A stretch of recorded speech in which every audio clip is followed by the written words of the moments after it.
زندگی جب بھی ہمیں کسی ایسے موڑ پر لے آتی ہے کہ ہم سب کچھ اللہ پر چھوڑ دیتے ہیں، تو میری بات سن لو کہ اگر تم نے سب کچھ اللہ پر چھوڑ کر سجدہ کر ہی لیا ہے تو کیوں خدا سے ضد لگائے بیٹھے ہو؟ طریقہ بندگی ہے، سر کو جھکانے سے پہلے دل کو جھکایا جاتا ہے۔ کیوں ہوتے ہو پریشان انجام کے خوف سے؟ تم ان کے پیچھے نہیں بھاگتے جن کا معاملہ خدا کو تھما دیا جاتا ہے۔ اور زندگی میں کبھی کچھ مل جانا اور کچھ کھو دینا، کبھی ہنسنے لگنا اور کبھی رو دینا، کبھی میلوں کا سفر لمحوں میں طے کر لینا، کبھی لمحوں کا سفر کرتے ہوئے تھک جانا، کبھی وقت کے ساتھ آگے بڑھتے رہنا تو کبھی ایک حادثے پر زندگی کا رک جانا، کبھی قبولیت کے انتظار میں آسمان کو تکتے رہنا،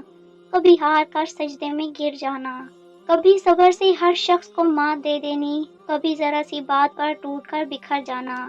کبھی اٹھ کھڑے ہونا ہر ٹھوکر پر، کبھی ٹکڑوں کو سمیٹتے سمیٹتے ہی سسک اٹھنا۔ زندگی گر کر اٹھنے کا نام ہے، زندگی اللہ پر یقین کا نام ہے، زندگی معجزوں کا نام ہے، زندگی جسم و جان کی موت سے پہلے سانس لینے کا نام ہے، زندگی مسکرانے کا نام ہے، زندگی معاف کر دینے کا نام ہے، زندگی مرنے تک جیے جانے کا نام ہے۔ اور اللہ کن کی ڈور کو نصیب کی ڈور سے الجھاتا ہی اس لیے ہے کیونکہ وہ جانتا ہے ہر ہنسی میں چھپے ہوئے اس درد کو، مگر اسے پسند ہے جب اس کا نام پکار کر اسے سب بتایا جاتا ہے۔ مرہم اب کی بار خدا نے رکھا ہے، لاکھ کرو کوشش اب یہ زخم دکھے گا نہیں۔ وہ تذکرہ کرتے ہیں میرے عیبوں کا چھپ چھپ کر یوں، جیسے آواز نیچی